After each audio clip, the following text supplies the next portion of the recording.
Game Pitch Arena, Anifilm 2025.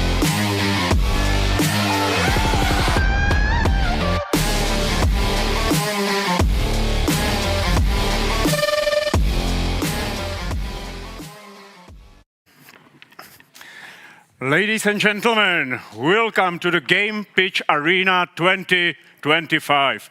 Unfortunately, I don't have that voice you heard in the trailer, but after I heard it, I'm a little bit afraid of what's coming next. Something like, "No, we'll take over the world." Whoa! Hopefully, we will. Game Pitch Arena is part of Anifilm International Festival here in beautiful Liberec. My name is Pavel Dobrovský, and I'll be your host for this afternoon. And of course, for the awards ceremony, that's gonna be at 7:30 p.m. in festival tent. Today is all about ideas, creativity, and courage. Game development teams will step on stage and present their projects, and single one of them has exactly 5 minutes to pitch, and that will be followed by 5 minutes with Q&A from our experts, from our esteemed experts. And what is at stake? It's a prize money of 10,000 euros, which is, of course, sort of nice. But more importantly, this is about feedback, visibility. It's about inspiration, especially for those projects that might have been stuck in development hell since like 2022. Just raise your hands if you have a game in development for the last 2 or 3 years. Okay? Yeah, I thought so. Now, before we begin, I'd like to thank those who made today possible. Which means our partners. Let's put them on the screen. All right, here they go. And let's start with the most important one. That's PPF, one of the largest investment groups in Central and Eastern Europe. PPF supports innovation, education, and creative industries. Just, can you do a mild clap? Mild? Just mild? That's okay. That's fine. Nice. Of course, another partner, a big partner, is CyberSail Consulting, a strategic advisory firm run by veterans of the game industry. So, again, not too much, save your claps for later. And we have to thank, with maybe a huge applause, to Anifilm, our host of this event, because this is the place where creativity meets stories, where animation meets video games, where creative people meet, and that's amazing. So again, for Anifilm, please.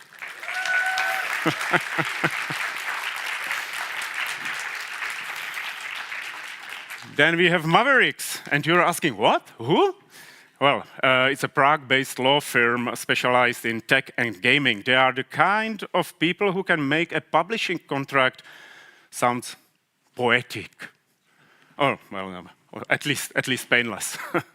Then we have Beep Sound Production and applause for Mavericks. Nice. Then we have Beep Sound Production and top-tier audio production studio focused on immersive sound for games and media. Nice. And of course, Next Generation EU, which is a major European recovery plan designed to foster sustainability, innovation, and digital growth, and the Czech Recovery Plan, part of the national strategy to support post-COVID innovation and the digital economy. Nice. Also, we have to thank Indian TV, who are streaming this Game Pitch Arena live onto the internet. And they are also one of the biggest gaming media in the Czech Republic. Wow.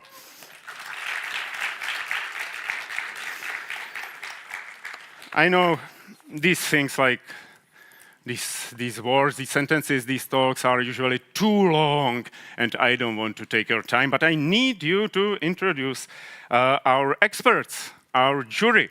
First is Lukáš Macura. He's an independent developer and founder of Cinemax, a Czech studio active since 1998. That's the one on the right.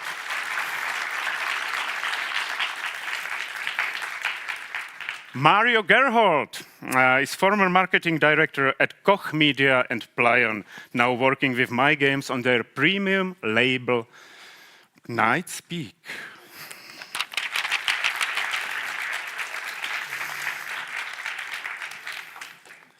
Then we have Jakub Dvorsky, of course, founder. Oh, he's okay. That was him. He's the founder and creative director of Amanita Design, and you probably know their games like Machinarium, Samorost, and Čučel.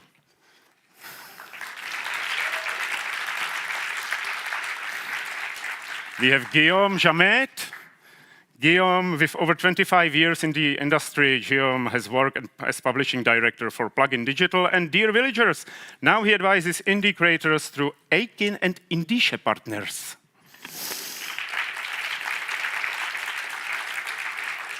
And the last one, but very important one, is Vladimir Gershel, a veteran executive with credits at Activision, Sony, and Plion. Vladimir now leads CyberSay Consulting. He's been helping developers bring their projects to life for many, many years. Many. Vlad, I would like to, because you are here, that's nice of you to be here. Can you please come to the stage and say a few words? Sure. We'll come to the stage. This is the stage. Thank you. Good. It feels good, right? Feels Look great. at them.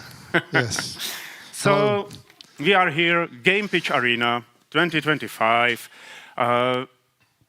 What makes a good pitch?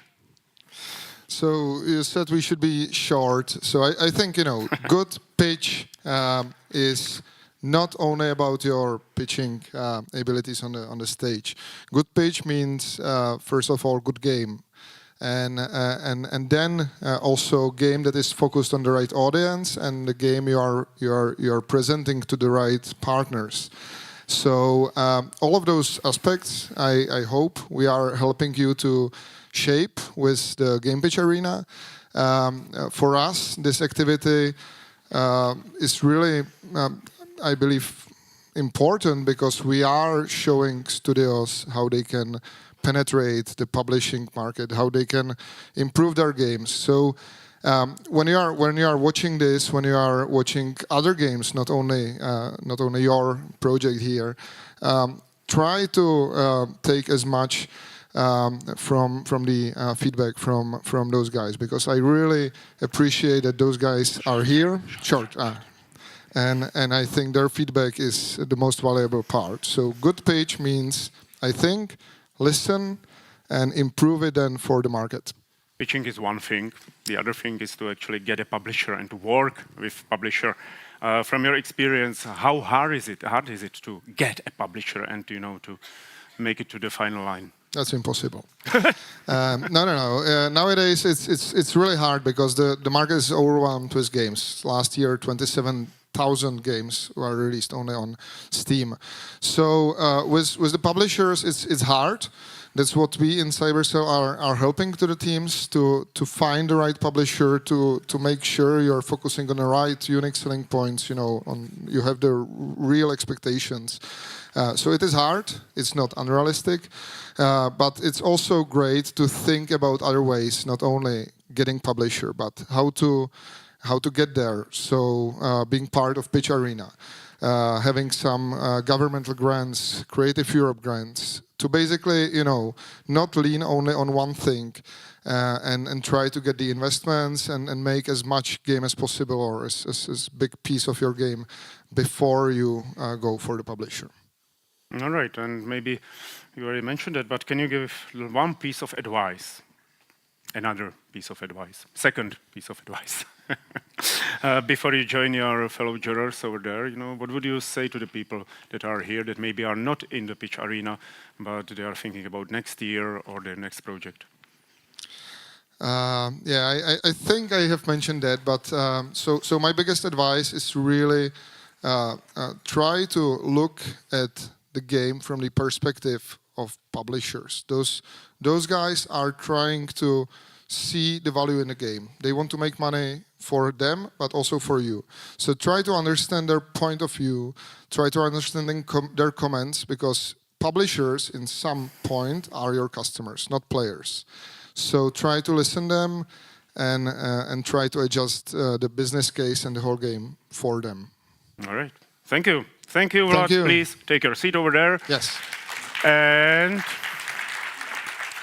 And we'll begin. We'll begin with the first category. We have actually two categories.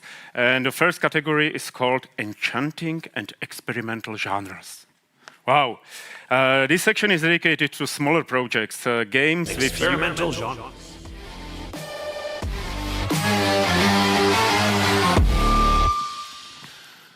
That was unexpected. This section is dedicated to smaller projects, games with unique mechanics, or teams working with limited resources, where creativity does the heavy lifting. So before we start, so just for you to know, we have 5 teams in this category. Each team has 5 minutes to present, and it's followed by 5 minutes of Q&A from our expert. So let's begin the presentation.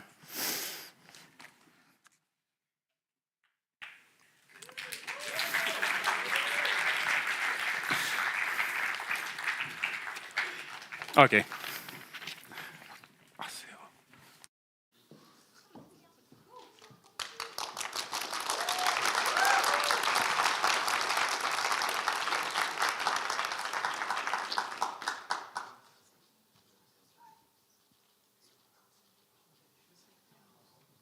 Okay.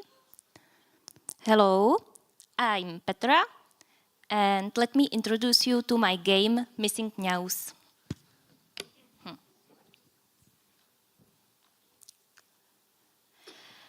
It's a hand-drawn, magical point-and-click puzzle adventure game.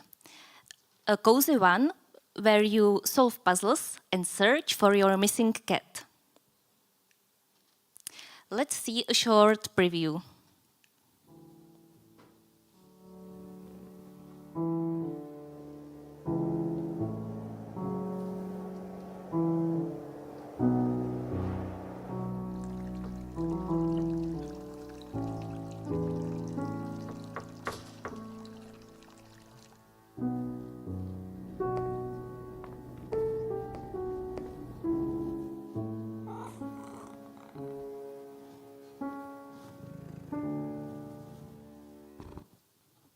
So, in this game, you play as Sof, a young girl who one day gets a message that her childhood cat ran away from home and is missing. She decides to leave her university city and return to her hometown in order to find her missing cat. The cat is called Princess. However, Sof isn't an ordinary girl. Since childhood, she has understood the language of cats, so she can speak to them and understand them. And who else can help her find her missing cat? But beware, it's late autumn, cold winter is coming, and Princess may not survive in these weather conditions, so you need to hurry up. In this game, you solve puzzles in order to gain trust of cats, interact with various characters, and you can ask them if they have seen your cat.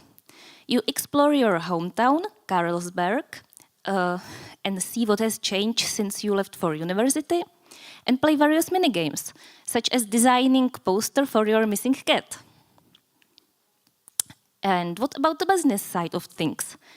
The game is planned as a premium game with estimated Steam release in fourth quarter of 2026. However, the date can be changed. And I want to publish the game later on tablets, so on iOS App Store and Google Play. And also, I think it would be a good fit for Nintendo Switch. Regarding budget, the game is small, it's self-funded, so no monetary input is necessary. I'm not looking for an investor. However, I am looking for publishing help with localization, marketing, and eventually Nintendo Switch release. And what about similar games in this genre? So the games you see are basically point-and-click games Puzzles and Adventures, which are great on tablet or on a Nintendo Switch.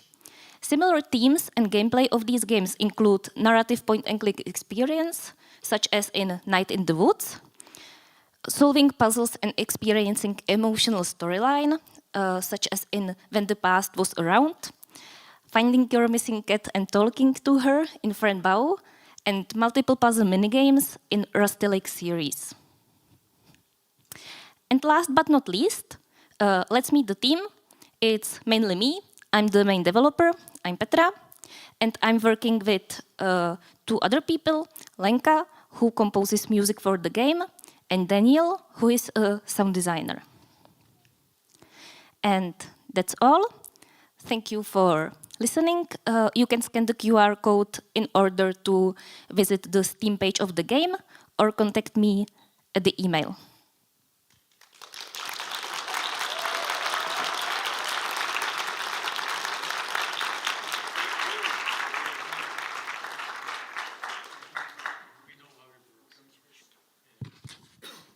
Okay, so I'll start. I'll be brief. I appreciate the Ještěd in the background, in the window. So nice. From my point of view, a few things, because guys will probably be more in detail on that. So those games you show there as competitors, they seem to be horror games from in many cases, which is usually a different audience. So I wouldn't base your estimation numbers on the horror genre or subgenre. I was missing a price tag there, so what is your estimated price tag for this game? Honestly, I'm not sure yet, but about 10 euros or USD per game. And also, can you disclose at least roughly if you have some interesting amount of wishlists? Wishlist on Steam? Yes. Currently 600. It's up since the end of last year. Okay. Okay. Thank you. I'm handing over. Okay. So, since I'm game developer mostly, I would focus, in my perspective, I would focus on improving visual style of the game, because it's a cozy game. It should struck you for the first sight, and I think I saw similar games many times, so it's not special enough. I think it should be more like, it's about little cats. It should be like very like soft feeling, and I would love to see more like fluffy or tangible visuals. Maybe I believe it would help, and I would try to make it more special in some way. I don't know how. And also, as a game developer, I would appreciate more to know more about the game design itself, because we've seen very little. So I don't know if it's really a puzzle game or more adventure game. I don't know. Maybe. Okay, adding to this, in regards to the color palette, what you were also were addressing, I'm seeing this from the marketing point of view. And if you are already up on Steam, then you know that if you have 5 main screenshots, you want to look different, ideally, on the screenshots. And you can achieve this by different colors. However, the whole style of the game, which is on purpose, has a reduced color palette. So it will be hard then to catch the awareness. Do you know the word count already? Because if it's an adventure, you have words, right? And dialogues. Not yet, because it is being written. Okay. What's your best guess? Is it 10,000 or 100,000 words? I suspect 10 to 20,000 words. Okay, that is reasonable.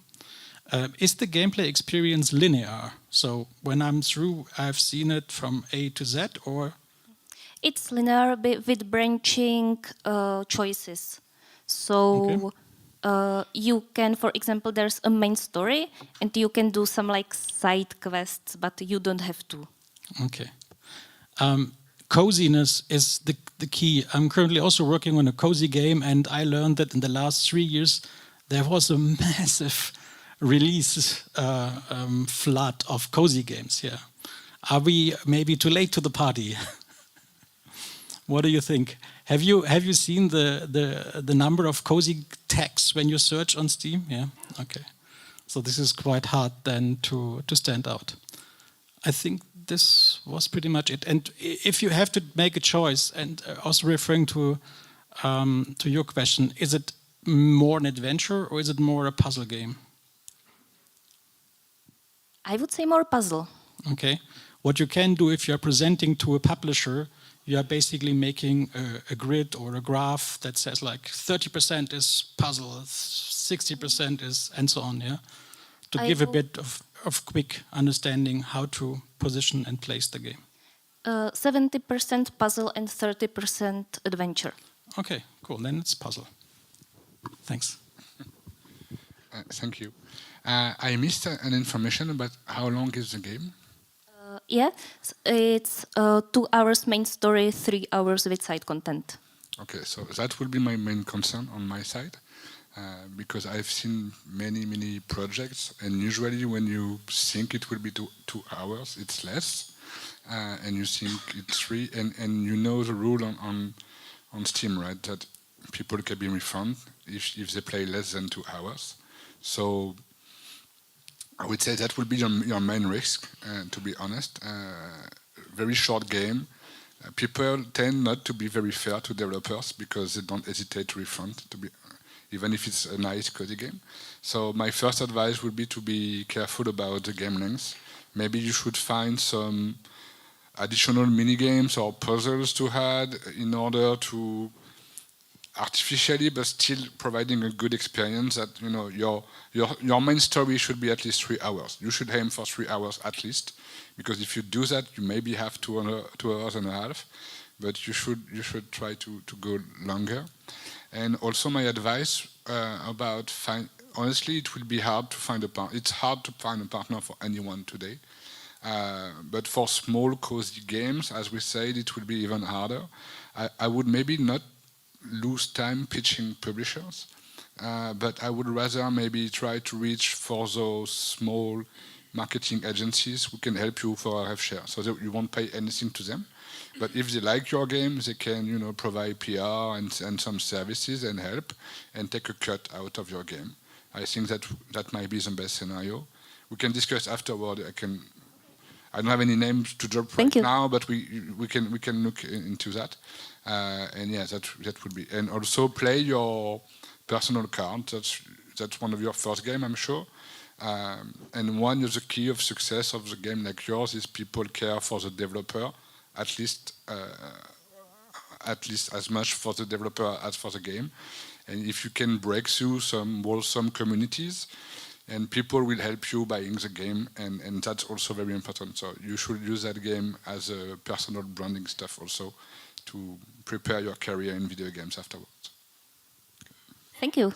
I have no other questions. Okay, thank you.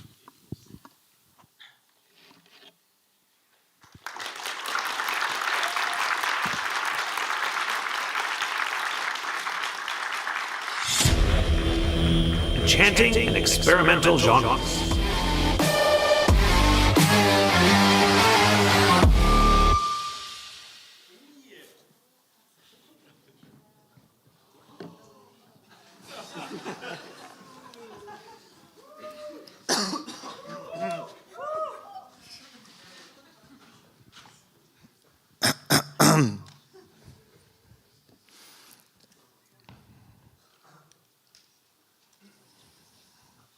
Whoa.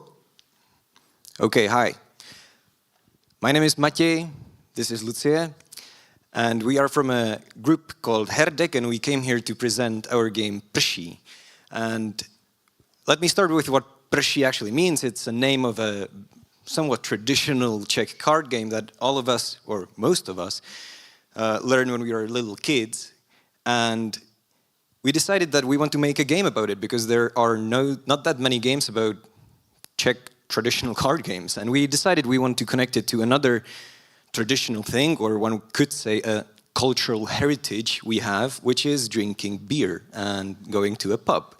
So we did that, and we were thinking, okay, what are you going to do there? And we decided, okay, let's create a mystery. Let's create a detective game. So the story of the game is about a guy who goes to a pub every day and suddenly he doesn't show up. So there must be something wrong, right?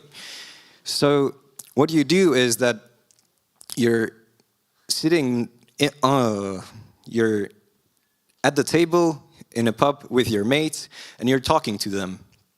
And you're trying to figure out what happened and why is there the weird guy in the pub. And yeah, so we connected playing cards and the dialogue, but we kind of also wanted to go a little bit further, not just like staying at the kitsch of playing cards and drinking beer. So that is why we wanted to portray this Czech pop culture with its really charming side and also its dark and more rotten side. It's the part of the pub scene we know intimately, and we really wanted to capture this essence in our over-exaggerated characters. We use colorful language, dark humor, chauvinistic Czech jokes. We make fun of it, but also want to touch you in some uncomfortable spot you have somewhere here. That is also why we combine this sort of a surrealism and magical realism, and we sort of agreed that we are trying to hit the intersection between Mr. Hrabal and Mr. Jan Verich with Finfarum. And we believe this game is for someone who enjoys narrative-driven games, but also detective stories, and also those who are maybe tired of the PG-13 rating, because we love raw language, and we also want to explore maybe less conventional themes like sexuality, childhood trauma, or just rotten core of psyche. And if we should compare the game to something that's more current, I would say it's the mouth-washing, for example. So what we currently have is somewhat a horizontal slice, one could say, which has 60 minutes. We have 6 characters that are fully modeled and rigged. We have the card game mechanics that are combined with the selecting of the choices, as you saw earlier. And we have a branching story that is unique for every player based on the player perks that one can pick up.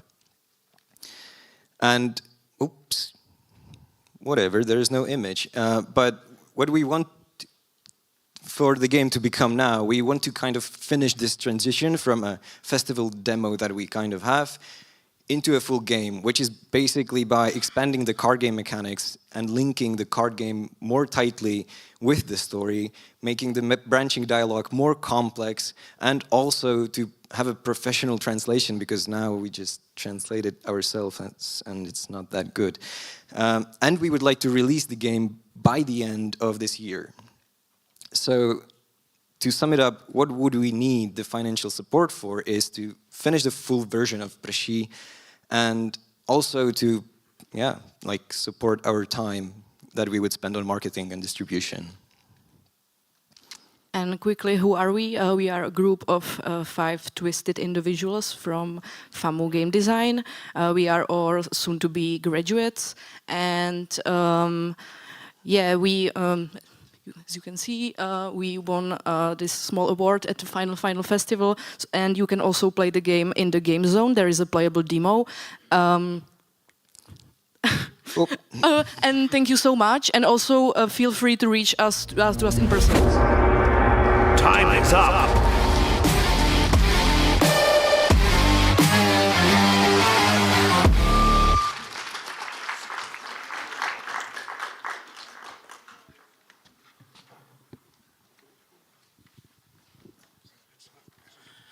Hi, thank you for your presentation. It's bring my my memory because my first game was Mariage, and there was Loisa and Standa, and so it's nice. I would like to ask about platforms. Yeah, we are currently having it on PC, but we have a touchscreen support, so we would like to release it also on maybe iOS and Android if we find a way to optimize it a little bit better. And do you plan to have the card game as minigame, standalone, playable, maybe multiplayer?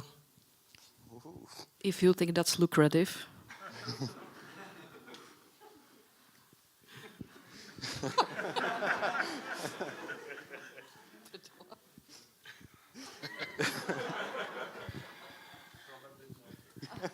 Well, probably not, yes, as you said. Not as a standalone, but actually I had the same kind of comment. I'm unsure about your will to mix your narrative into a card game. I would rather expect from your game, from on your pitch, having a good card game and a good story, but having it both together maybe can lead you to difficulties and also frustration. Because if the card game is very good, then I want to play card, I don't want to have the story. And if your story is very good and your card game is weak, then I will not enjoy my story. So that's my main concern, maybe keep it apart. And I need to be quicker, I will say. So I like the art direction, at least it's different, so you can get attention with that. And I'm missing the real budget. You say you need the money to make the game. Okay, how much is that? Well, as much as possible, I think. Yeah, you will need to give us a number at some point, for sure. You will be to give a number and to give a precise timeline. So say we need 9 months and it costs X or Y, but that will be the part missing for me. Okay, I have also to underline that I was not super clear about the gameplay loop. So I saw the cards and then I heard about the crime, mystery, adventure, but I couldn't explain how this is supposed to work. So if you are presenting this to a publisher, put in a loop like this is where you start, this is what you do, this is how you end. Platforms was already discussed. You have sex, crime, and alcohol. That sounds good on the first side, but it gives some challenges for the marketing, obviously, because you would want to have approvals as well. And also on Steam, you need to get an IARC rating, and in some territories, you would also have local ratings to be applied. Is your core market only people that live in Czech Republic? No, we would like to spread it. So okay, and are you considering to change the name of the game, or is it supposed to be the Czech name for the world? we were thinking about it and we would keep it the same. Okay. You know that if you're not Czech, you would not understand. You would say like a German Pirch. That's the name of the product then, yeah? Yeah, we are okay with that. Yeah. Okay, all right. And you were also considering to do the marketing, right? Are you willing to edit cuts or make cuts to the game and or to the marketing assets in order to get approvals? Yeah, we are. Yeah. Okay, that's it from my side. Thank you. So I played the game. I gave already many feedbacks to the team. So they know I love the game. I love the art, the concept. I think you are doing it well. Don't listen to these business people, please. And I just see a pretty big potential in the game. It's not there yet.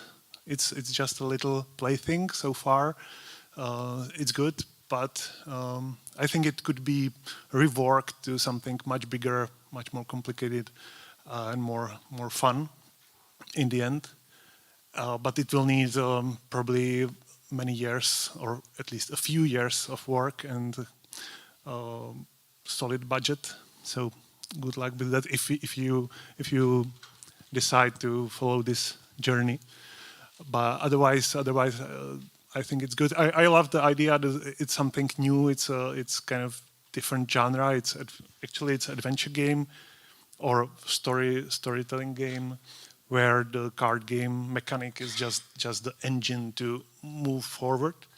The problem is that card game itself, after some times it's very boring and tiresome. But again, I think it's a very nice experiment, and I'm happy that people are willing to experiment. So good luck. Yeah, thank you as well. I also like it.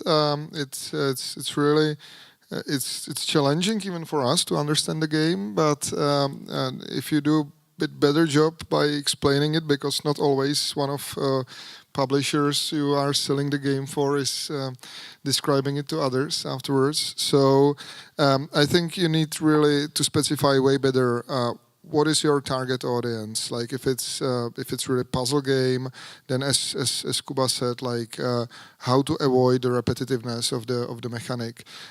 If there is branching narrative, I was doing game with branching narrative. You said it's based on perks. You choose. It's very expensive also for testing, because then you need to test all the cases and the whole tree of decisions. So I think for that you need to really specify way better the production plan, how to not be boring by the core mechanic, how to maybe describe it more closer to the Uno, because it's basically a similar gameplay loop, and I think publishers worldwide might understand Uno better than Pirch. And also really think about the length of the game, because you said it's an hour now. You did it for how long are you producing it? I think like 3 months, 4 months. Okay, then that's fine. Then it's fine. I thought it's way longer. So as Guillaume said, you need to reach some reasonable 4 hours of gameplay, let's say, and for that I think you really need some good combination of different gameplay loops, as Pilgrims had in their game, for example, for the card game. But I really like it. So good luck with that. Thank you so much. Thank you so for much. the feedback.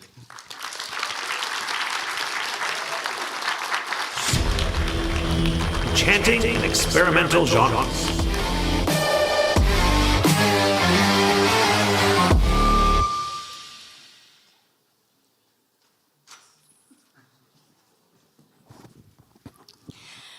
Hello everyone, my name is Katerina. And I'm Daniel. And we are the creators of Space Candy. Presentation, please. Yes, thank you. In short, Space Candy is what happens when Candy Crush meets the Barbie movie, meets the Lego movie, meets Severance. And in long, Space Candy is a detective story with 4 main gameplay elements. First, it's a point-and-click adventure where you investigate items, talk to characters, and uncover leads. Then it's a match 3 puzzles which help you progress in the story. You will be hacking stuff, you will be defeating candy enemies, and you will be unlocking new areas. Third, there are hidden object puzzles which will make you look for clues and scan the areas.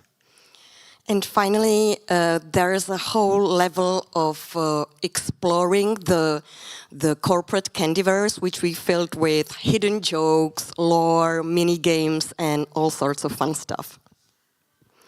In this game, you play as a candy employed in a match 3 game. So you're like the most ordinary guy imaginable, literally one of million candies. You come to work, you get crushed, swiped, exploded every single day of your life until one of your candy colleagues go missing, and you need to man up, go rogue in your company and solve what happened. And as the sweet corporate facade of the Space Candy Corporation crumbles, the story goes much darker. It's still pink, but it's much darker pink. Yeah. We know that the match 3 genre is a very popular and profitable genre, but it's also ridden with aggressive monetization. So what we wanted to do instead is to take the familiar mechanic and wrap it into a charming story and create something that would be less of a dopamine trap and more fulfilling, heartwarming experience. So we will have no inside monetization, no microtransactions, nothing like that. We will just focus on story-rich adventure and beautiful art style. And what we like to say is that Space Candy is what happens when addictive mobile mechanics go to therapy and come back better. Surprising market analysis slide that you have already seen before. So we did a little market analysis and we found out that there is like no direct competitor out there. So Space Candy will take this like sweet spot of between the quirky story-rich adventures and casual proven puzzle mechanics. Yeah, we tested the game with over 50 people of different age and backgrounds, and we found out that it resonates the most with young people who are maybe a little bit ashamed of their secret mobile gaming addiction, than casual women gamers who aren't at all ashamed of their addiction. Generally, you can say that like it's basically everyone who is into meta movies like the Lego movie, the Barbie movie, Free Guy, or corporate humor like The Office. At the moment, we have like a playable demo, and we believe that in 6 months we can make it into a full game experience that will be 2.5 hours long. It will have more features and arcade mode. Then later, based on community response, we would like to roll out more content, more DLCs, and more stories of the Space Candy characters. So we are looking for 90,000 euros and a publishing partner for helping us finish the gameplay experience and like make it like much more pleasant for the player, and also help us with marketing, localization, and porting. All in all, what we wanted to do was to create a fulfilling experience for everyone who's ever loved a Match 3 game and hated themselves for it. So, and that's all for less than 10 euros. Thank you very much for your attention, and we are looking forward to your questions, jury.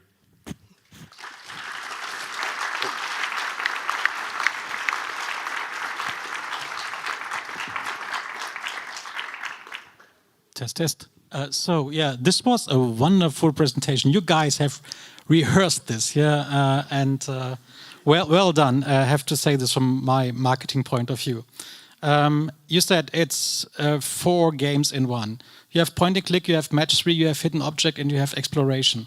What would you say? Is it like 30%, 30%, 30%, 10%? Actually, it's like 50-50. So 50% is like the narrative story rich game, and like 50% are the puzzles. And needless to say that like the puzzles, they are like incorporated in the story. Like it's not like you are used to classic match 3 games where there is like this match 3 field where you just like do the regular matching, and then based on like your results you either win or not. We will have like mechanics that are rooted in the story. So for example, if you are fighting a boss, the boss is directly influencing what is happening on the field. So basically he's taking the candies from you, replacing it with like unmatchable ones, or we have like a candy, like you need to help your friend Marshmeow sober up with squeezing out alcohol molecules out of his squishy body.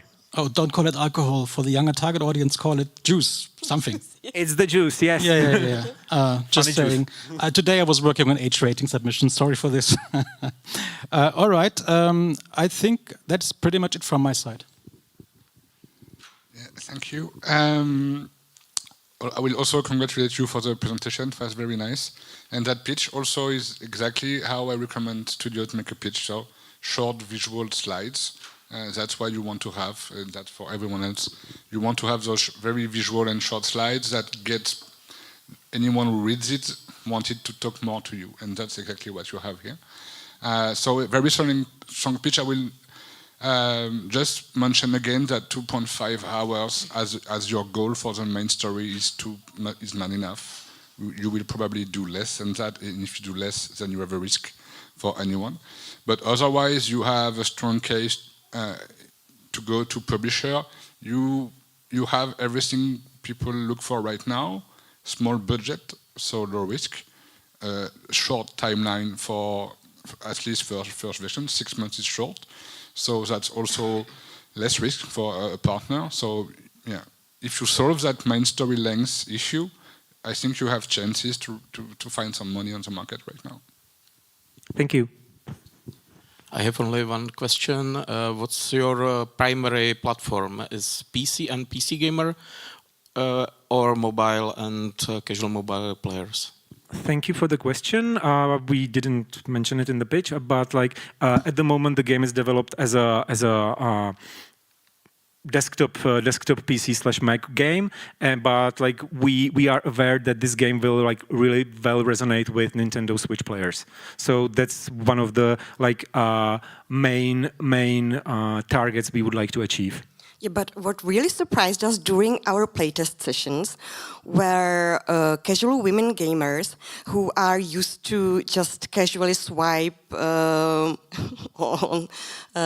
the bus stops, or I wanted to say on the toilet, and then I decided not to tell it, but I now said it anyway. So yeah, they're swiping on the toilet. Yeah, and they actually said this. I thought that like PC games are all shoot, but for this, I would buy a computer to just have the cute plushies like on the big screen. So that really like melted our hearts. But we know that it's going to be challenging to target those with like Steam sales and stuff like that. So we know that like we are looking for a marketing partner in the publishing that has like some experience with like games like that have like strong IPs, are cute and like that. So I also like the pitch very much. Congrats. And actually, I hate those match 3 games and all similar stuff and this sweet visuals. I hate it. But for this game, it's perfect and it fits very well. And I would really want to play it. So my recommendation would be to communicate really well what the game is to players, so they recognize it's something a little different. Maybe you are making fun of these games or something like that. So perhaps it's good game for those people, for those ladies on toilets. No offense. But also for other players, maybe like me.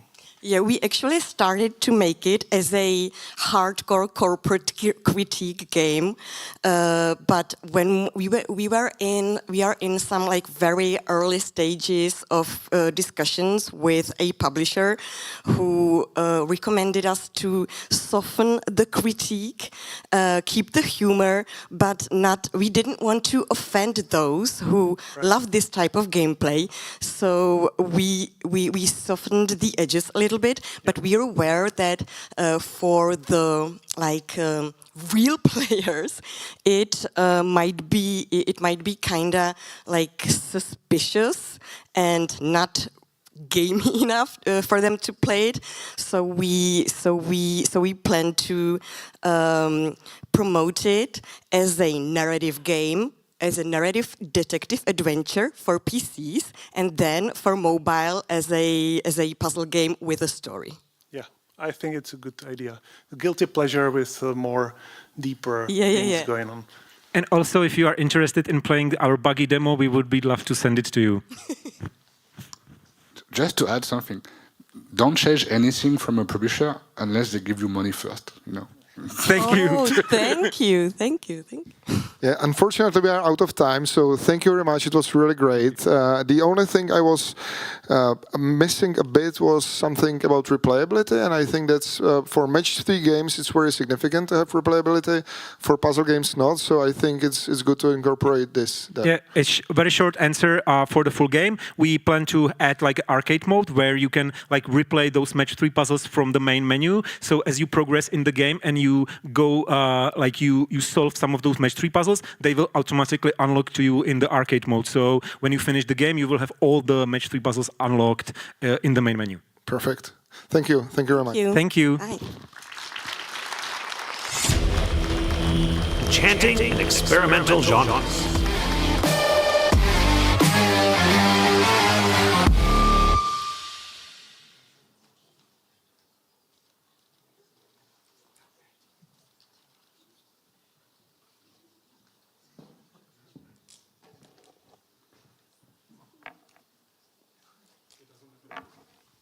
Okay, it works. Okay.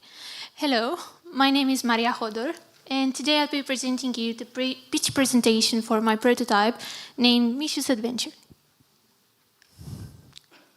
So, what is the game? The game is a narrative puzzle that is disguised as an interactive diary. Here is a little GIF that showcases a portion of the gameplay. The main mechanics are erasing, drawing, and connect the dots.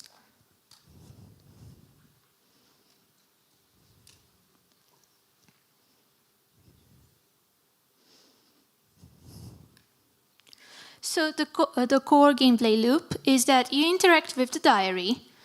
After that, you solve puzzles, and the resolution of the puzzles triggers another part of the story. So you unlock a new part of the story and continue the game and so on. But what is the story and the game about? Basically, you play as Mishu, which is a very chubby cat that gets to spend the summer vacation with his grandparents in the countryside. And there you get to do all sorts of activities like fishing, painting, and eating pie. These are the characters. So, oh, it's not working. Okay, it's Mishu, Grandma, and Grandpa.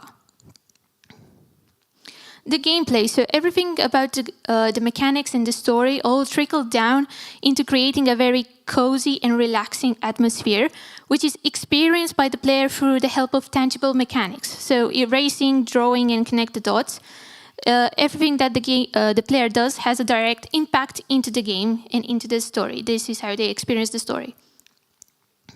The target audience is heavy indie game players, so basically people that prefer have unique art styles, unique mechanics, unique stories, people that prefer to dig deeper into the stories. And also, one characteristic about heavy indie game players is that they prefer single-player narrative puzzle games. So it's exactly on the niche. And talking about the niche, this is a collection of titles that I've gathered that I think properly illustrate the niche and how much profit they can produce. And also the niche itself, these games illustrate a smaller part of the indie game players known as cozy gamers that again prefer games that are a bit more relaxing and narrative. And this niche is spectator friendly and community friendly. This is the positioning of the game. It's as narrative as it's mechanic focused, and it's as heartwarming and as nostalgic and atmospheric. And as I've said, the niche is represented by a very strong community with a strong presence online, known as Cozy Gamers. And this is how I've interacted with the community in the past. I tried to promote my game on TikTok. The community is present on other channels as well, like Reddit and TikTok. And this is my plan for the future. Basically, I want to set up a Discord server and communicate with people and raise the reach and the engagement through word of mouth and fan-made content. This is the timeline. I'm currently in the pre-development part, and I'm very close to finishing the V-slice. I only need to fine-tune the sound and the feedback. This is the ask. So what we need is funding for the game, marketing strategy, help with distribution, porting, localization, and so on. And regarding the funding, this is the budget estimate. So it's around the €1,000 mark. This is the team, as I've said. My name is Maria Hodor. I basically do everything besides programming. And this is my team partner who does the programming. A brief summary. So again, it's a narrative puzzle game. It has a very calm and relaxing atmosphere.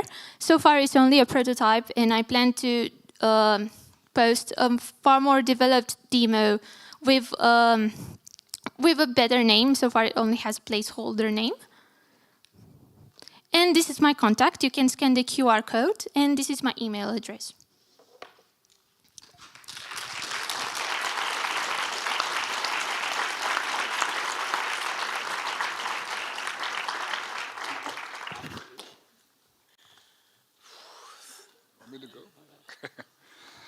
Well, thank you. I like the art direction and what you are trying to do.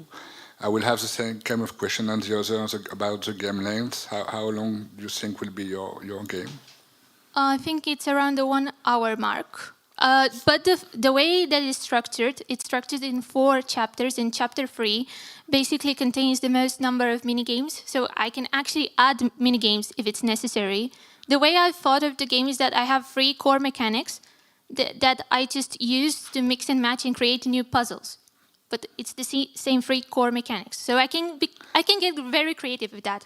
I know that's a big challenge with that kind of very arty game. It's not a bad word I'm saying, but it's hard to find the balance between game length and boringness. So I know, but really 2 hours is really a hard limit for everyone to invest in a game. But you can also have the choice to go with your piece of art and release it, but will not try to make any money out of it, so no one will fund you for that. So you really have a challenge with every strongly artistically based game to find balance between how to sell it and respecting your artistic intent. One of the things that I'm looking for is professional feedback on the game and game design. So if that is one aspect that my hopefully future publisher considers is necessary, then it's fine for me.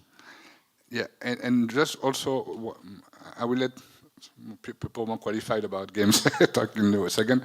Just one thing a warning. You in your game list, when you see the competition, you mention profit. It's not profit, it's income. I can tell you a game like Dordogne didn't make any profit. I did write gross revenue, but I don't know why I said when I presented profit. But no, it was a play profit, I think, too, on your. It was gross. Okay.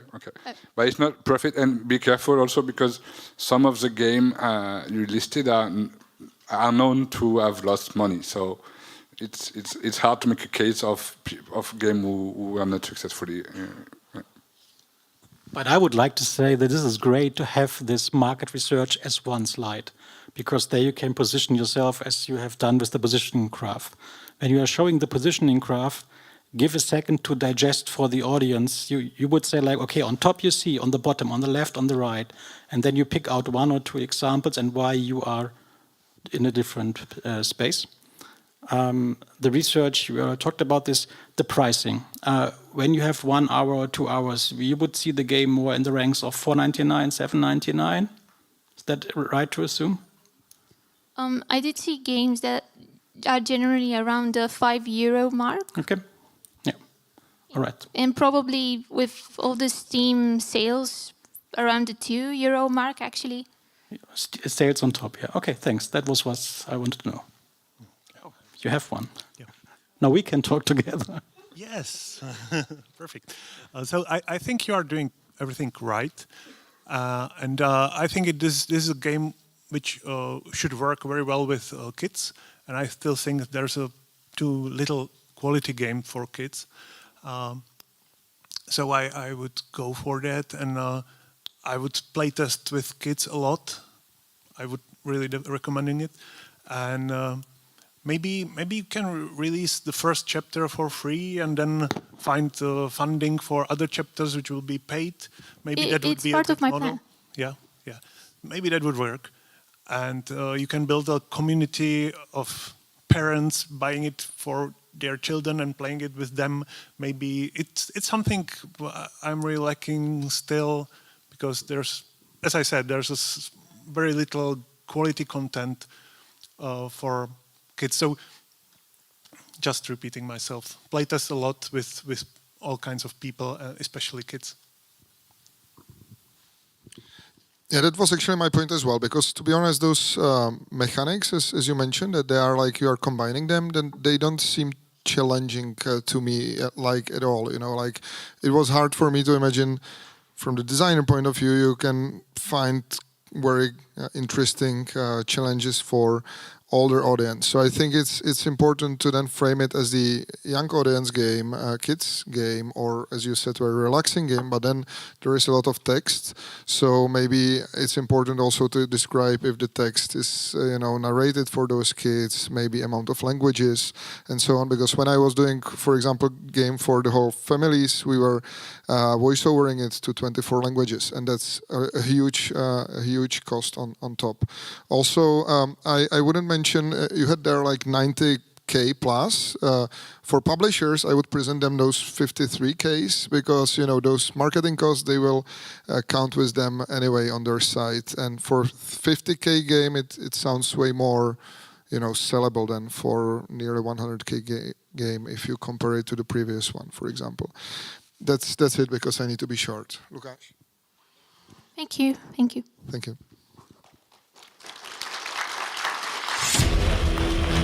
Chanting in experimental genres.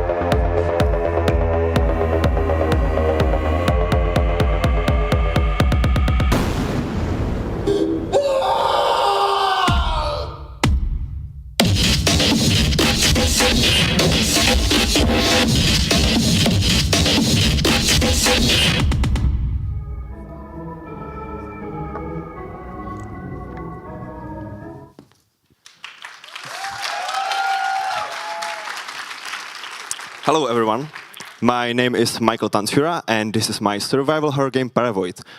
We can think of it as a blend of Dead Space and mouthwashing. It's set on a prison space station with retro-futuristic graphics. Man, I sure do love survival horror video games. My favorite one probably, my favorite scene probably, is in Resident Evil 7, where you're going into this abandoned mansion. And then you try to save your wife, and then you find her. And then she chops your hand off. What? That's insane. It got my heart racing so fast, so bloody fast. And then you walk one-handed, the other hand stuck in your pocket. It got my heart racing so fast. Now,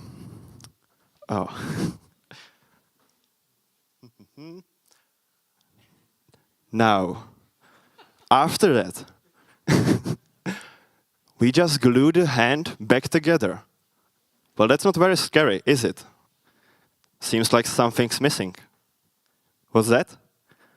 Consequences. Because how are we supposed to be scared when there are no consequences to being hurt? Well, I propose an idea. You get two hands. And you can hold whatever you like. A pistol, a flashlight, a cigarette. But now, when an enemy chops your hand off, do you hold a pistol or a flashlight? Okay. But I see you and I hear you asking, well, why don't I just reload a previous save point? Okay. Well, you can't. Because what if we make the respawn mechanic a part of the world itself? Now, when you respawn, your body may be all fresh and ready for work, but our character's mind, they still experienced all the pain and all the gore, breaking their mind, your mind, because you're the player.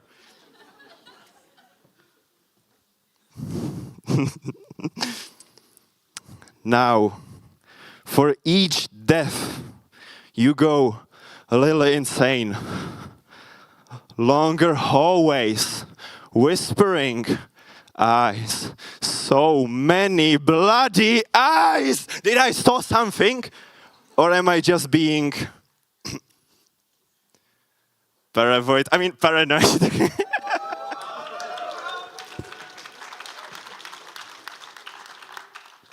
Okay, well, what do we do about it? Yeah, we may drink, we may smoke, we get prescribed pills. We'll find a way to cope, we always do. Just gotta make it till Friday. Oh, for the weird slide. From the publishers, we need help mostly with globalization and local release, as well as testing, because this game demands lots and lots of testing. The total development cost is around 15,000 euros, and the game is already halfway there, funded. Similar games like this one are making usually 100,000 copies, with Lost in Vivo being our closest comparison, as well as quality benchmark. The game is roughly 30% done, and we finally left the development stage by finishing the inventory system, AI, and saving and loading the respawn mechanic. The team consists mainly of me, with various various help by my friends, like Tomáš Engel and Maria Liptáková. 15 seconds. No fun fact. This was my survival horror game Paravoid. My name is Michal Tancura, and I thank you for your time.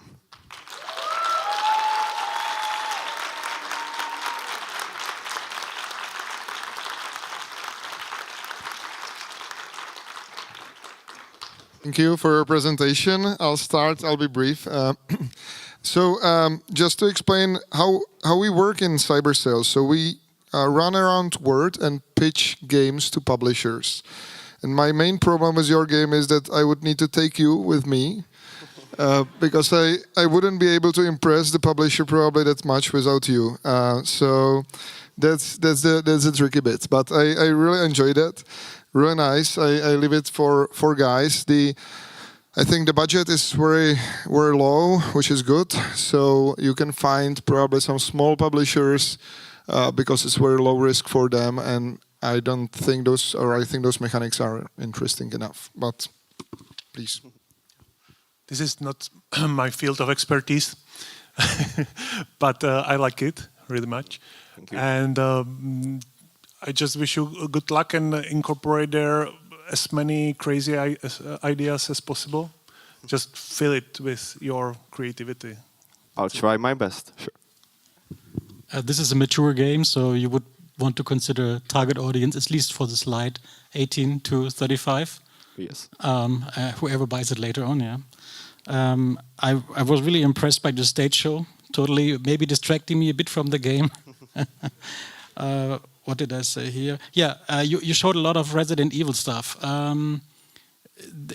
You should be considered to be a bit more cautious showing other products in that depth and length. Yeah, I get it; it's for the storytelling, but just saying that this is coming across a bit weird because you're not selling Resident Evil. Okay, I'll keep it in mind. Thank you. Yeah, I will make the same comment that sadly that pitch won't work much more without you, which might be your problem. That being said, with the money you are looking for, as I said before for the first game, maybe I want advice to go for a publisher because it really looks like one of those single developer / published games that can, for any reason, be big or not. But I think you could deserve to go and check on that by yourself, and you will get more chances if you keep being the star of the product instead of any publisher that will try to make you do something else than what you are intended. So I would most probably try to self-publish with that game, and everything else you have. The game is long enough. You have that neo-retro style which appeals to some players right now. So I think you have a niche. We can be a good niche for you. My only concern right now when I look at this is the Godot engine, because I know it's very hard to port games to console from Godot, and I think you will still have a console market also with that game. So. Thank you. For the Godot engine, yeah, porting mainly to PC with lots of the sanity mechanics being tied specifically to Windows, so I can do some really bizarre stuff. So yes. Yeah, but for this budget, I think that PC is okay. And I have a solution for the pitching to the publisher. If you don't want self-publish, just record and you can just play the video to the publishers. I would just second that, I would avoid publishers if I'm you, and play test it with your friends, because publishers just will push you to something more moderate or something. Just be crazy and publish it on your own. Thank you. I will make sure to go crazy on this game. Yes. Okay. Thank you. Chanting experimental genres.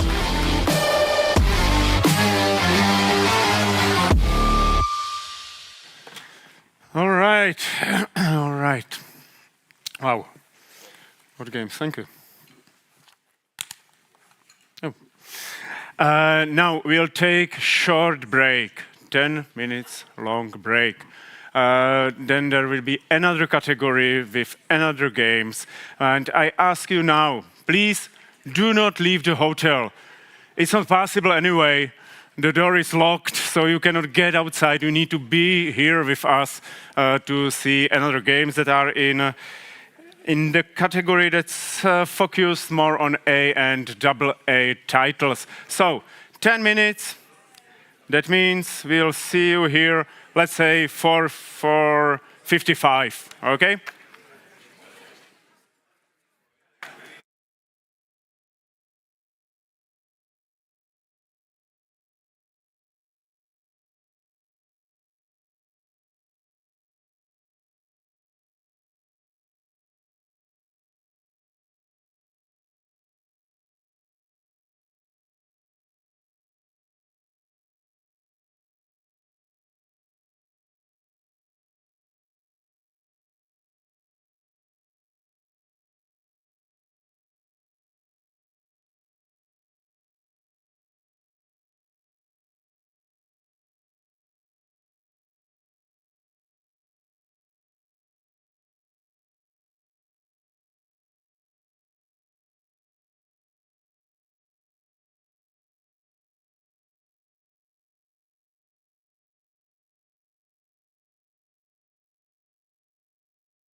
Okay, welcome back. Please take your seats. I'm happy to see that there are still quite a few people around, so you haven't found the escape route out of the hotel, and you have to stick with us for another 40 or 50 minutes, and it will be great. It will be great, because because now we have our second category here, and it's called Established and Wide Audience Games. Now you might wonder, what the hell is that? Oh, I can tell you, it's in my papers. These are more traditional projects with broader market appeal, often created by larger teams aiming for commercial release. So it's so-called A or double A games. A. Okay. The rules are the same like before. 5 minutes for presentation, 5 minutes for our experts. No, Jakub will behave now, for sure. All right, so let's get started. Established and wide audience genres.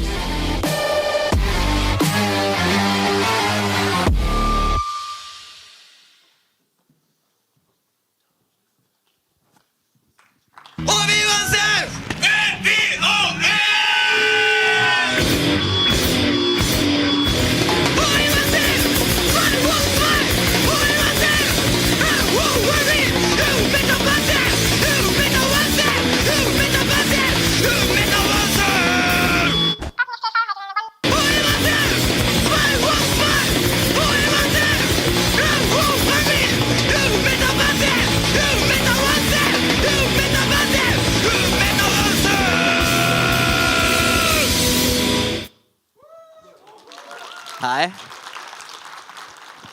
Hi. Can you hear me? Yeah?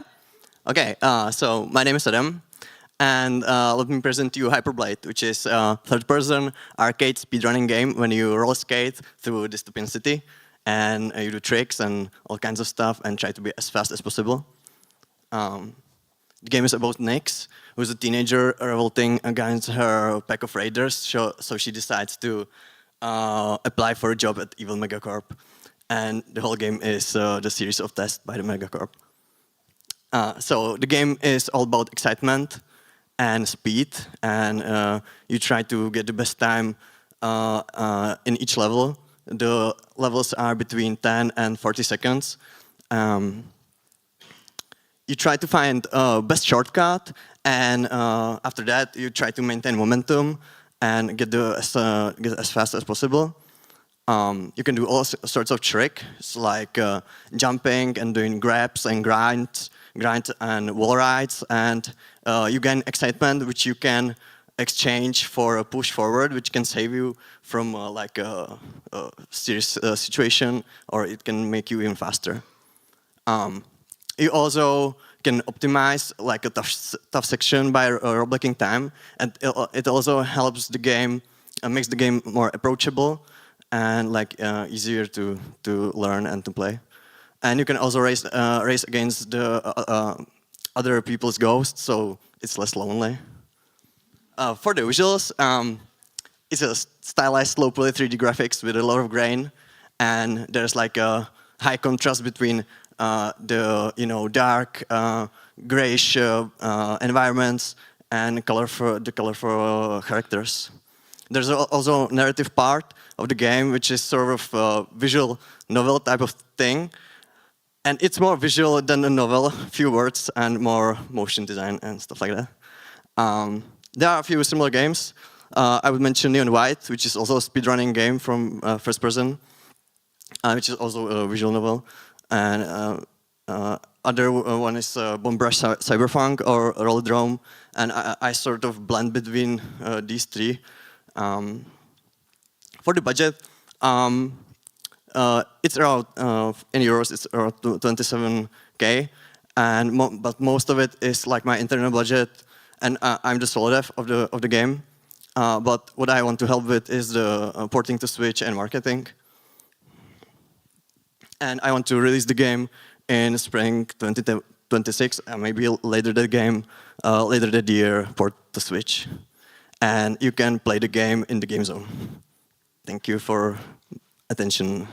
And do you have any questions?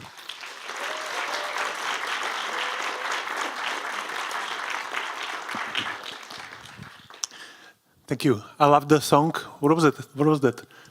It's underground Japanese ultra-fast car. Perfect.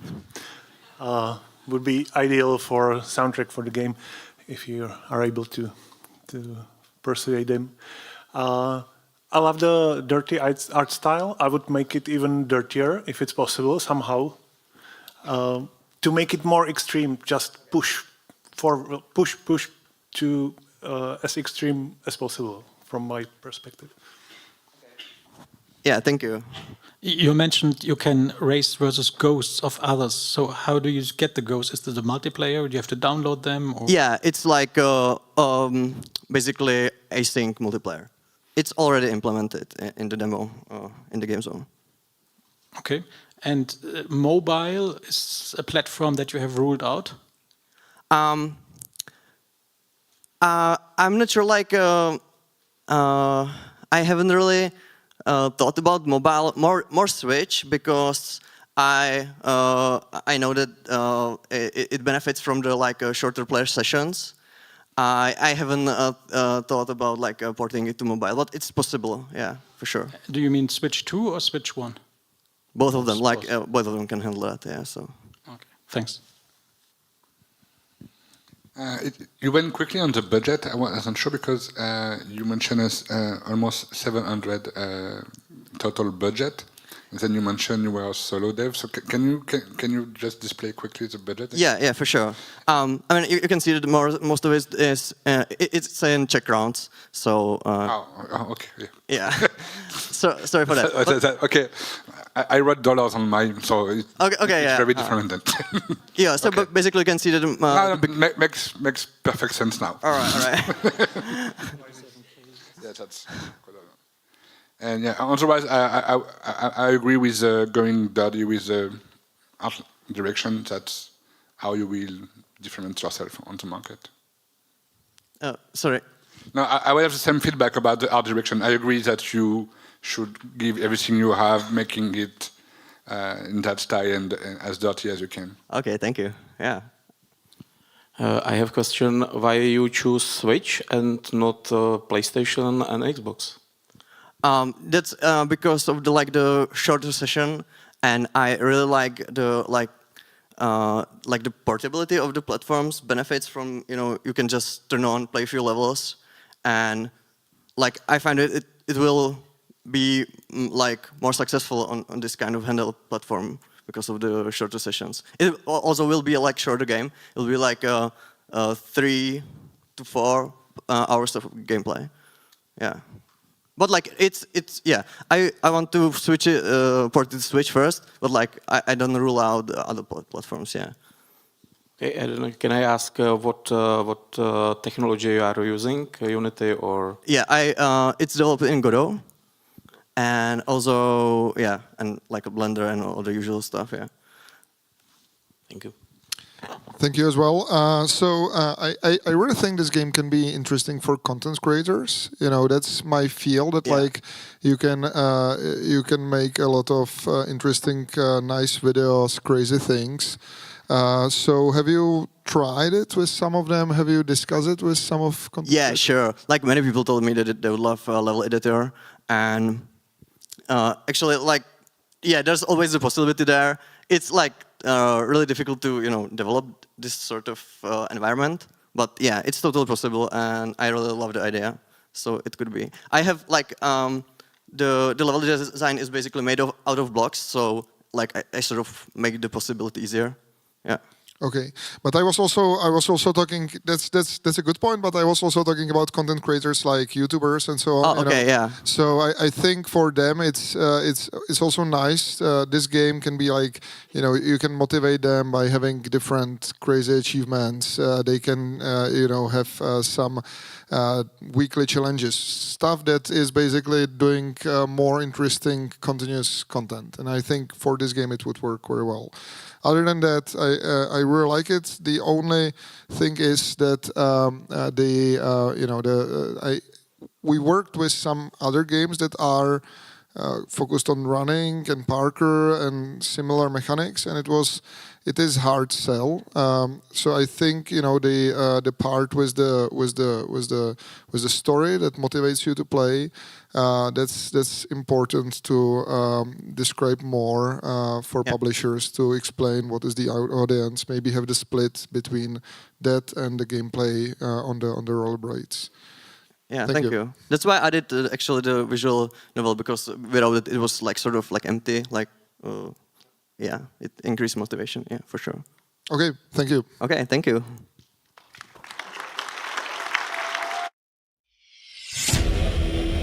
Established and wide audience genres.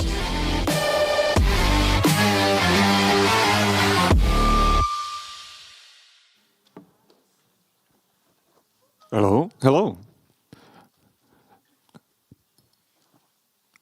Hello everyone. My name is Lucas, and I'm going to be presenting you our game called Crave, which is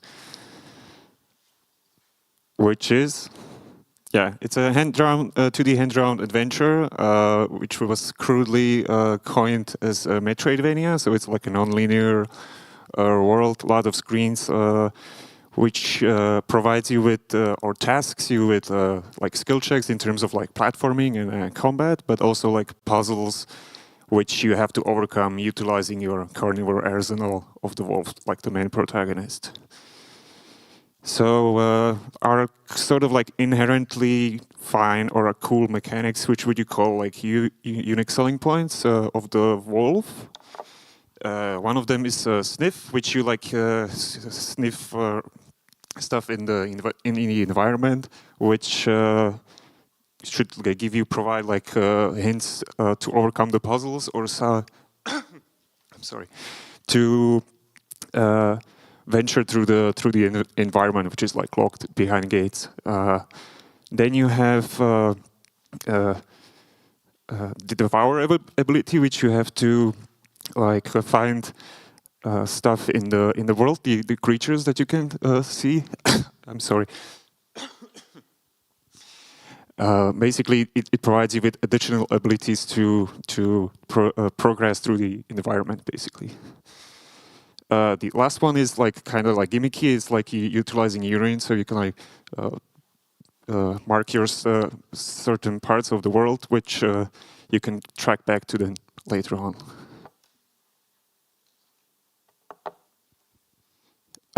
Yeah, as I said, this is sort of like what the wolf sees when he acquires the smell, the scent. Basically, we try to avoid text and rather to utilize the visual like kind of it. So like alleviating from us the pressure of like having like a heavy word count and localization, and then at the same time like provides sort of like a narrative quality to it, but at the same time it had some as like gameplay relevance in terms of what you need to do to overcome the puzzles, basically. Yeah, the devour mechanic, it basically like it has a sort of like a beneficial quality to you. So you get like a double jump and you get like ability that helps you, but at the same time there's sort of like a detrimental effect to you. So you need to like strategize and utilize the both sides of it in order to progress through the environment. Yeah, in terms of like the level design, like I mean game design. From the high-level perspective, we have like this core 3 segments in this Venn diagram. So you have the trials, you have a danger, which is like the platforming and combat, and there's the puzzles at the same time. So every time we told about a new mechanic, we try to like cover all those 3 regions. So there's the mention, the sniffing, jumping, dragging objects, like a sort of like backbone, and the bread and butter of the puzzle gameplay. In terms of like sort of like a comparative analysis, this is our sort of games that we are inspired by. Like Abe's Odyssey is kind of like an older one, hard to get some relevant data in terms of like how successful it was. But in general, like trying to utilize the environmental puzzles, being sort of like on the back foot, not having this like a player power fantasy, like you can overcome everything. So leaning back from the combat. Rain World is sort of like a really like a survival thing. Like anything can kill you. It is sort of like ambiguous in terms of like what you have to do, where you have to go. Animal World, which is like really refreshing, and in terms of like how the genre or the games in that genre are, you know, pacing and progressing through that non-linear environment. So instead of like acquiring the same thing over a time again, like jump, double jump, dash, so they use the different like items basically, which also provide like gameplay, but they use them to overcome puzzles, which was my biggest concern. Like if you backtrack to a puzzle, whether it should be so like reliable as you progress through the game. And I'm running out of time, so we made it in Unity. This is our budget that we are asking. If we would get that money, I would estimate that the game should be finished in 24 months. And last but not least, yeah, it's been like a kind of long project that we worked on like for 3 years now during the free nights. And yeah, time is up. Time is up.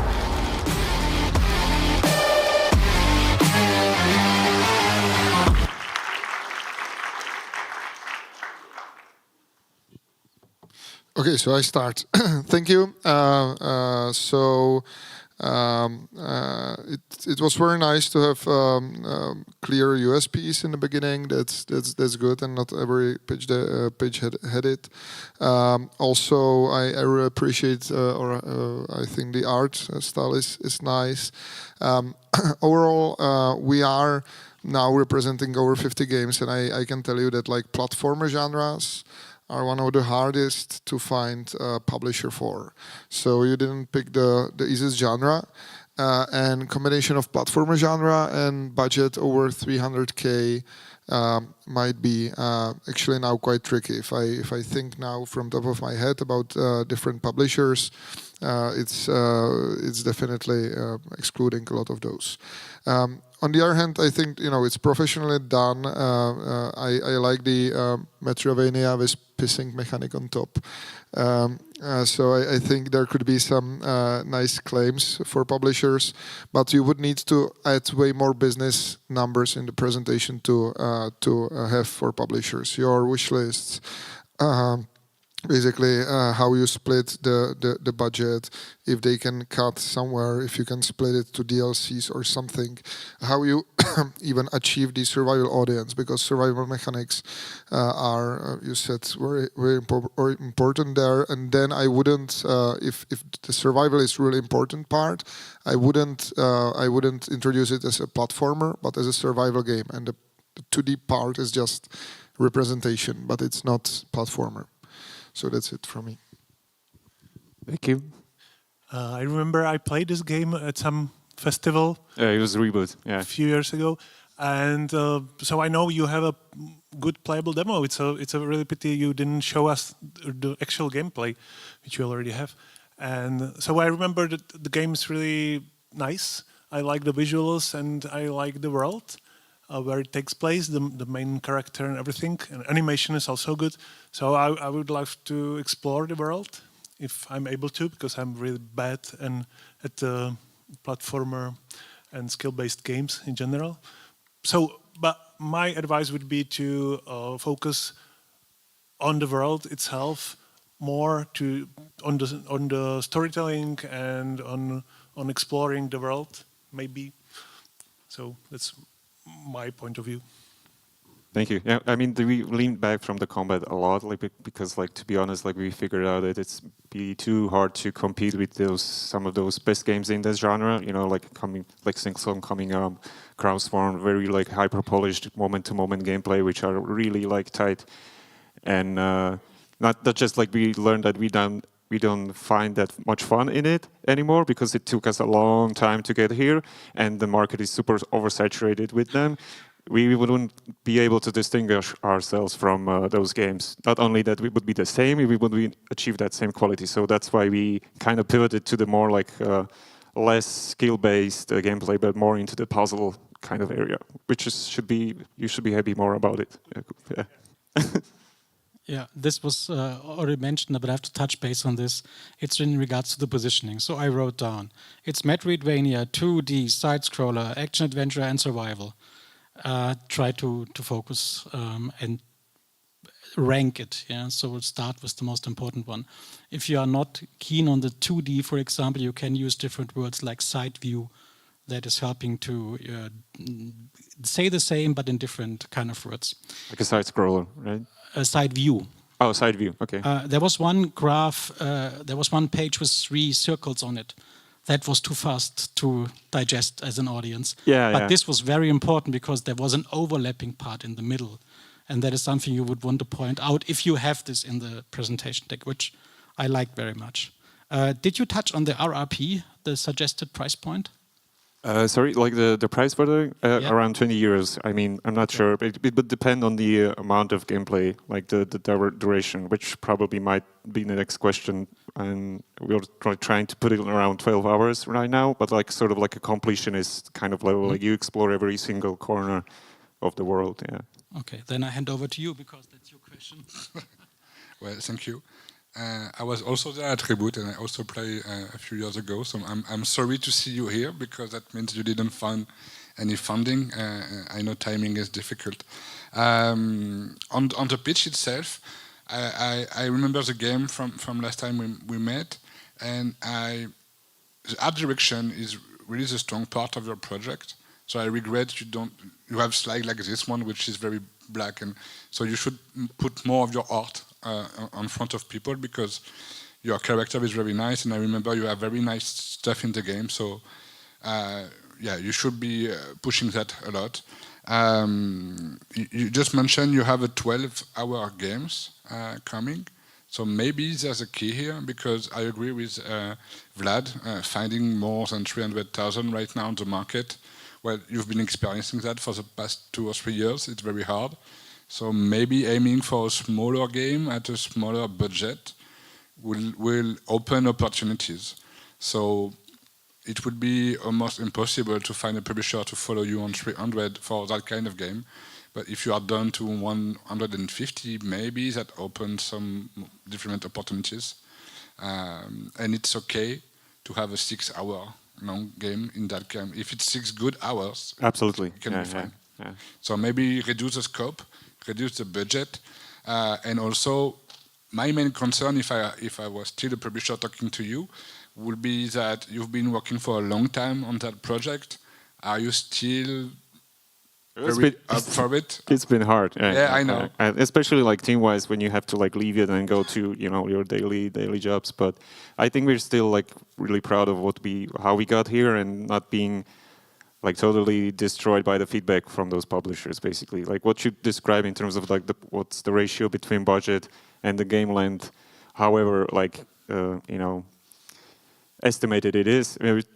We sort of find ourselves in this sort of like a cursed middle, which is sort of like a term floating around into publishers, which is like more than 100K, but less than 500K. So that's probably where we are with those 325. But for them, it's like, not too little, but way too much if you compare it to the eventual, return from them, basically. So I agree with adjusting that number, but not higher, right? It should be like lower, but yes, lower, of course. And you've been working on that for a long time now, and you should find a way to ship something at some point. Even if you go just by yourself, releasing a small part of what all those time spent should lead into something, even if you don't find a publisher. So you try to deliver something. Yeah, absolutely. Yeah, it will be horrendous not releasing it at some point, like finishing the chapter. Yeah, maybe just finish like a 3 hours experience and that's it. But I think you deserve to release something at some point. Thank you. Just quick, I agree with Jakub. And if you can focus more on puzzles and other stuff than platformer, I will recommend it to you because I released platformer Bzd, and it's not a good genre for such a huge game as you are doing. Thank you.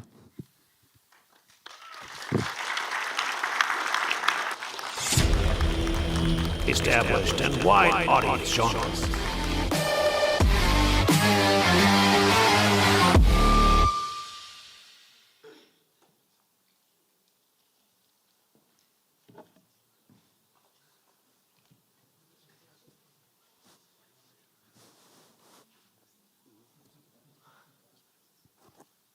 Hello, hello. Hello everyone, my name is Mateusz and I would like to present to you our game in development called Mutes. So let's start with trailer in first, please.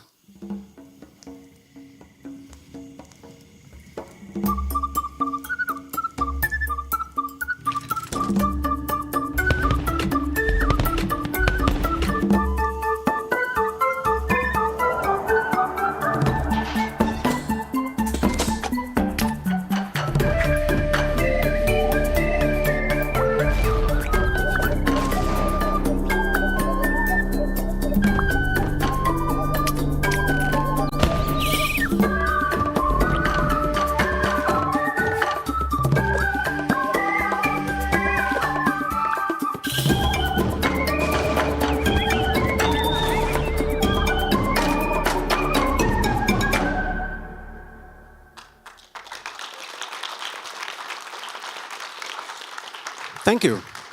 So this is Mute. We spent a long time designing, researching and iterating it to get this perfect body shape. Mutes are mute. This is where the name came from.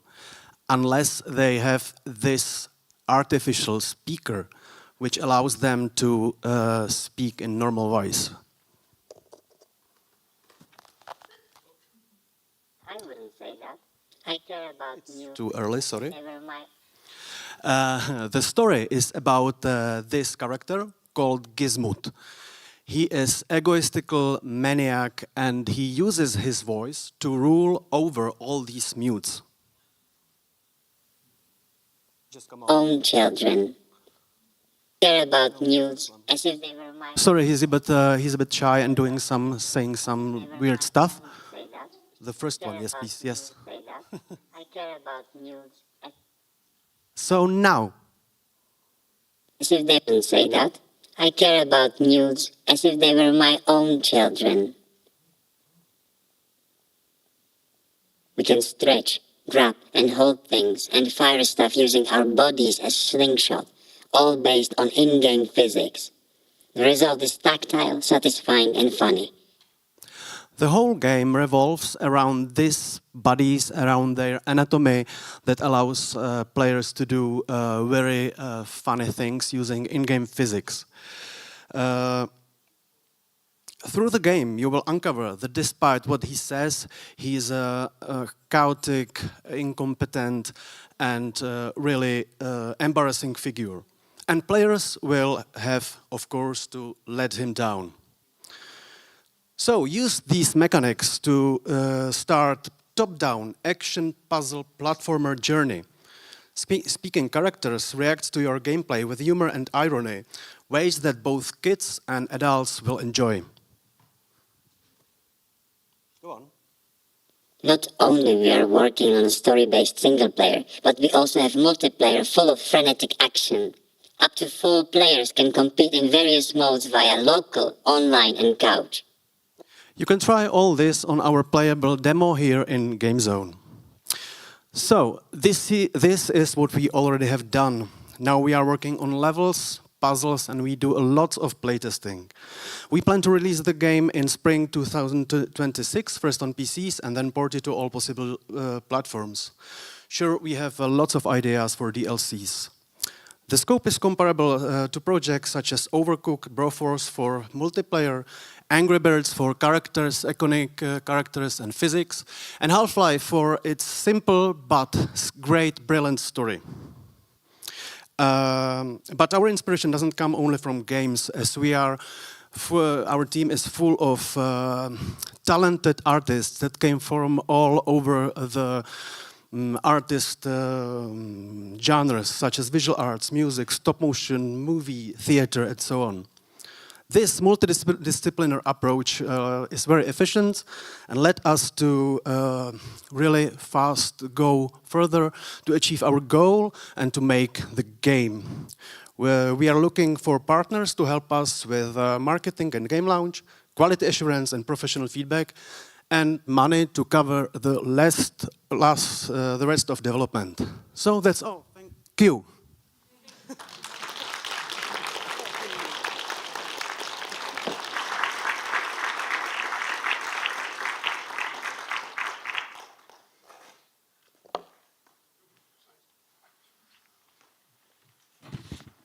You mentioned the hero is an anti-hero, yeah? Yes. How no, it's not. You have to beat him. You play as this is good one. This is the enemy. Good one, and this one is a bad one. In the beginning of the game, finally you find out that he is not as bad as he looked before. Maybe something like that. Okay, now I'm confused. You touched on humor and irony and these elements, which is somewhat hard to put it into proper localization. Have you thought about this? How far would you want to go with humor? As far as it gets, and just to keep game playable for children. Actually, yes.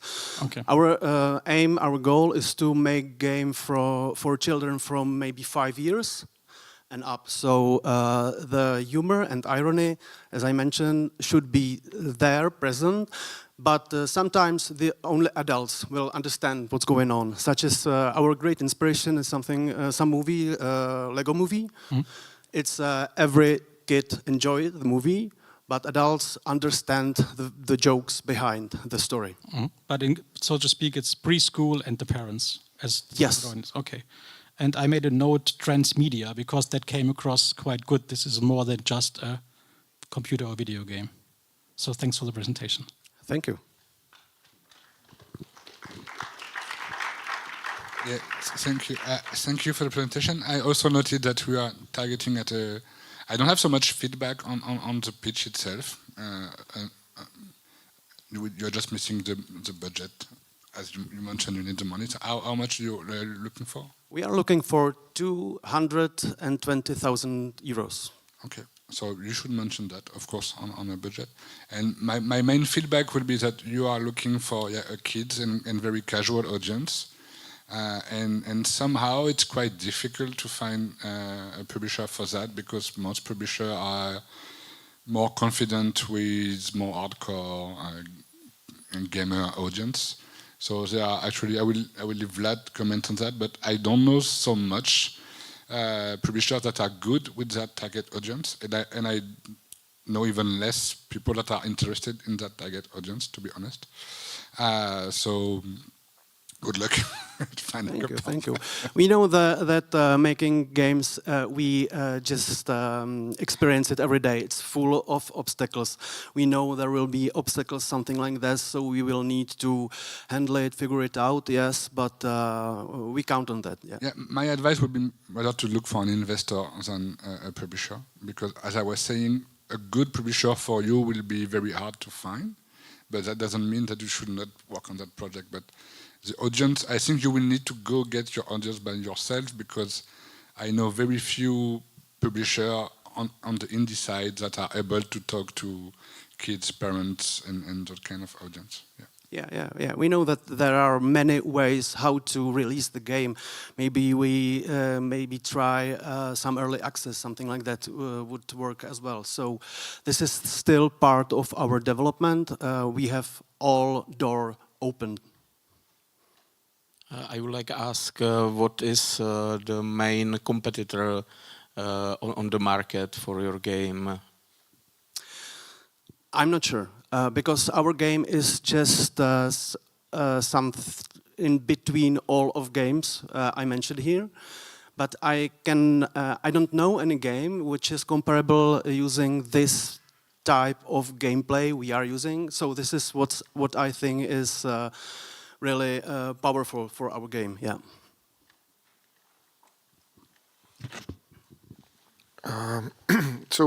Just briefly, I was historically doing some games for the same audience, like Frantics in Denmark, and I think the approach was having humor that is,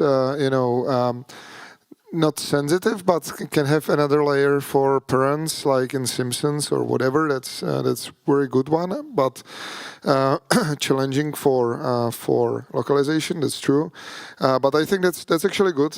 I think this kind of game could be obviously great for Switch.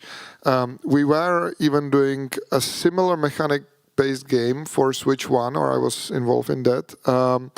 But I think for Switch, and that's connected with what Guillaume said, you would need to be way more high budget. So you are really now landing in the space where very few publishers would see the potential for big family game, even though you have potential based on your characters and the other things you can build around the game. But I think for this one, having the investor and then aim for the higher budget might be actually better. At least from those videos, I was missing, or I saw a big discrepancy between quality of cutscenes and then in-game quality of the art. So that's maybe something I would be interested about, as a publisher, what's the final quality of art? Because for Nintendo, for example, the quality of characters and the in-game art is something very important. Also, I would highlight the amount of gameplay mechanics, mini games, if you call it like that, or so you can build it around that as well. Yeah, thank you. So I'm happy to see that you add a lot more character to the game since I saw it last time. I have just a quick question. I didn't catch how the storytelling will work. Is it part of the gameplay itself, or? Yeah, the storytelling works. Yeah, the story will be told during the gameplay using voiceover, dialogues, and using gameplay mechanics to really tell the story. I don't like games. We don't like games. I don't like games. Sorry to my colleagues. That holds you, and when you are stuck to listen, to read, something like that. That's why I mentioned Half-Life or maybe Portal games. I love that approach to storytelling. Like you are playing the game and you listen the story. You understand the story on what you are doing, what you are interacting with, and so on. Thank you. Thank you. So thank you. Established and wide audience genres.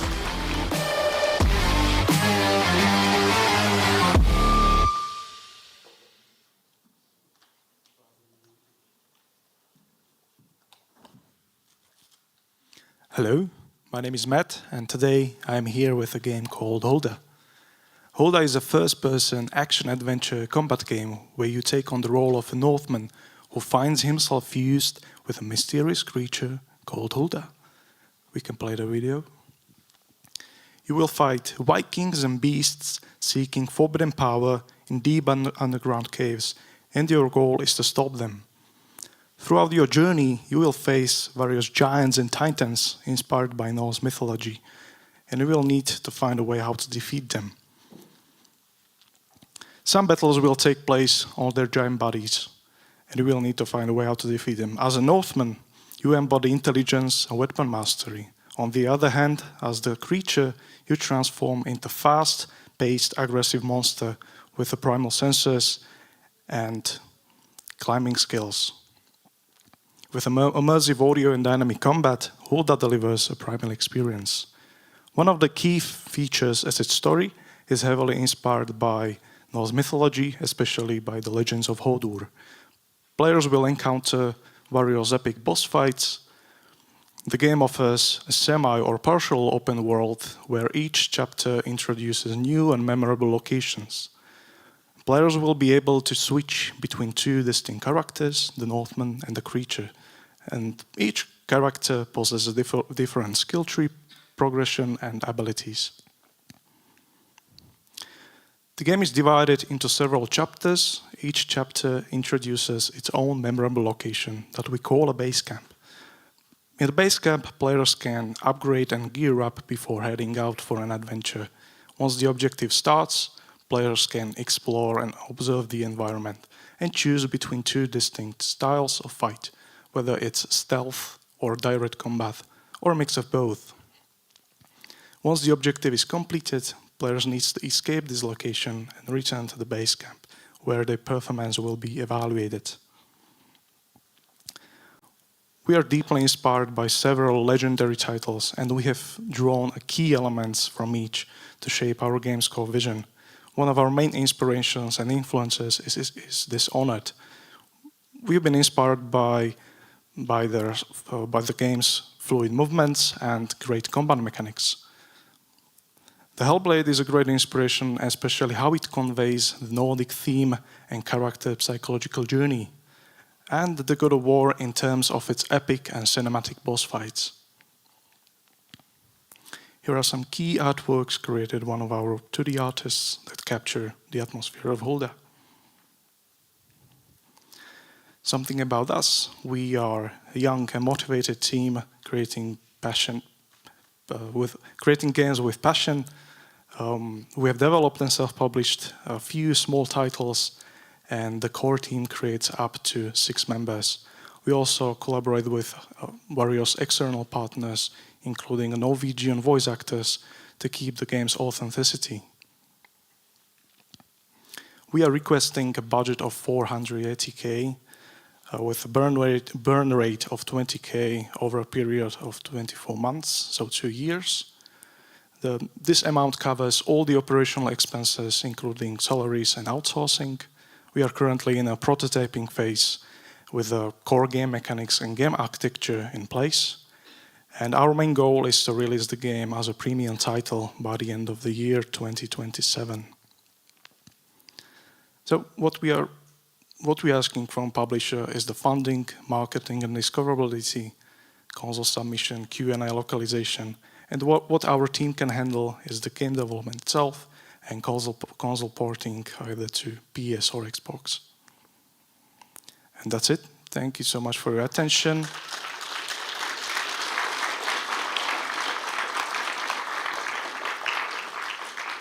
And I also have the prototype build here with me, so if anyone is interested, you can give it a shot. Thank you.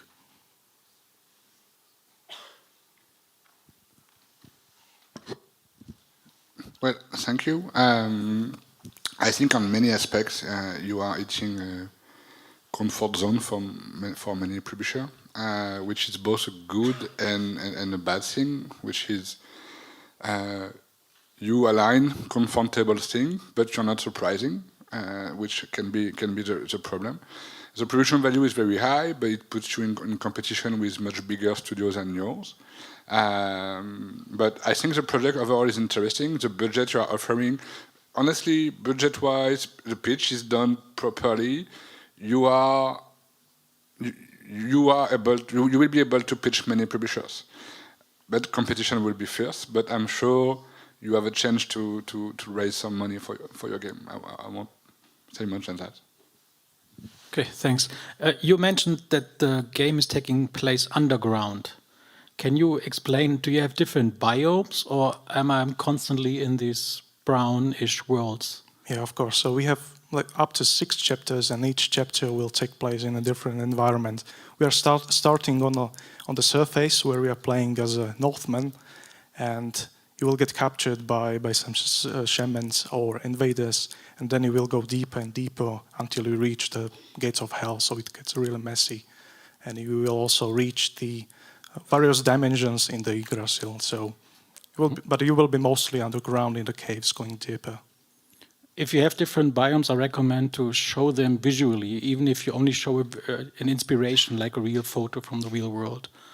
And if you are so heavily relying on the northern mythology, of course, pick some places from those regions. I really have to say I like the idea that you are working with the voiceover artist from the Nordics. So the more original proof you have from that region, the better it is for the marketing.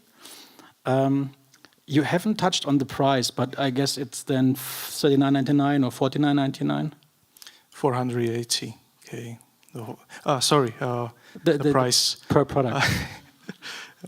We haven't been really thinking about the price because we are still very early. We would rather discuss that with someone who would be perhaps handling the marketing and helping us to bring the game to the market. So we welcome any input from someone who is more experienced in this kind of field. Okay, then the tip is to make your waterfall. So you put in whatever number you like, you deduct VAT, retailer margin or store margin, and then from bottom up you add the development costs and costs of marketing, and then you can see if the math works out for 500 grand. Okay, thanks. Thank you. So I have a little problem with the game, but with the style of the game and the feeling.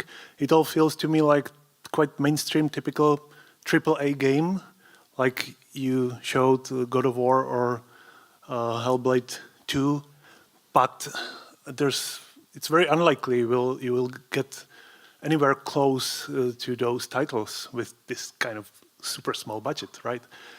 So why bother? I just don't understand it. Why not to make something unique, more experimental, maybe more indie, more just different. This is mainstream stuff, and it will be underwhelming because there's already is God of War. We definitely don't want to be better, and there is no chance to be better. We just wanted to take some very cool elements from these games that might be fun and incorporate them into our own ambitious project. And perhaps some players who really love playing Nordic games set with Dishonored mechanics where you can choose between two different approaches, and with an interesting campaign and with some depth in the story and emotion, I think that might be interesting for some players. Yeah, that's fine, I think. But we should, as players, we should see it from the first sight, from the trailer, that this is something like familiar, but a little different. Maybe not so high budget, but interesting enough that I would want to play it. This feels like it's just mimicking those AAA titles, at least from the trailer. Yeah, thank you. I have a similar comment because how huge of game you already done, because you are planning for 24 months, very huge game, and it's from my experience very hard to plan in the scope, in the small team. We are currently 1 year in the prototyping phase because we were first focusing on the architecture and on the game basis so we can build the content a little bit faster. So the rest of the months and years will be definitely more focused on the creation of the graphical content. And how long game should be? Up to 7 hours. 7 hours is really huge if you going the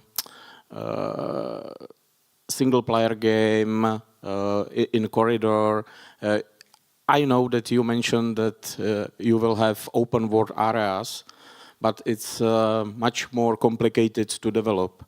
So I recommend to switch it to corridors because you save a lot of problems. Because creating even small open world part is really hard, even especially in a small team of 6 people. Yes, totally agree. Also, and I think that's kind of what everyone said. Like, it looks nice. It looks like AA game, except of those 2D arts. They don't look from those big games. But just if we do a quick math, so you're asking for almost 500,000. Then there is another 100K at least on top for the marketing side from the publisher, maybe some QA localization and so on. So you might end up in like 700K or maybe even more for publisher. And then if you sell this for $30, then the publisher's income would be 15, let's say, on average. So you would need to sell how much, like 35, 40K copies, just to be on the break even. And each publisher is usually aiming on double or triple, so it means 120 copies or 120K copies, and that's nowadays very tricky with game that is, as Kuba said, like mimicking bigger games, but it's not distinguishing enough, and because of Unreal Engine, a lot of games can now look good, but they need to have something really unique visually. That part I was missing, but also gameplay-wise, and I saw the whole gameplay loop, but there was also no clear USP for me in the loop. So I think focusing on these and explaining how different you are and how to sell those 120K copies, that would be the biggest challenge from my point of view. Thank you. Okay, thank you very much.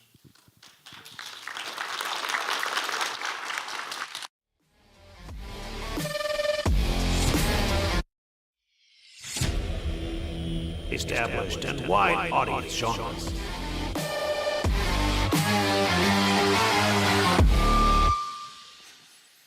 All right. Okay, good. We are at the end of the road here. We are at the end of the game pitch arena. So that means a few things. Now the hotel is open, so you can leave, but don't do it now.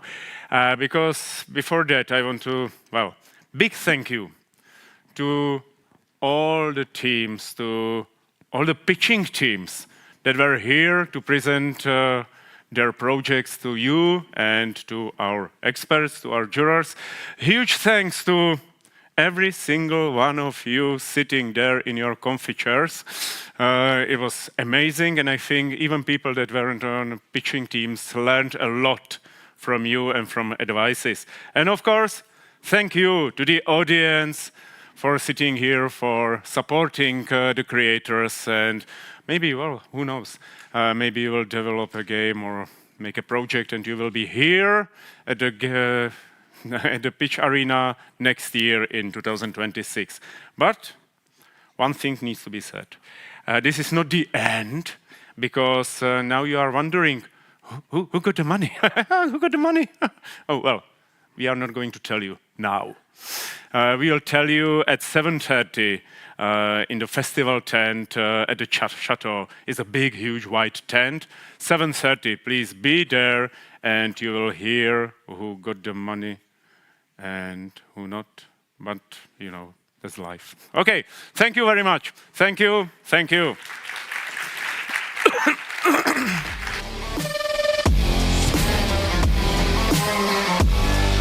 Game Pitch Arena, Anifilm 2025.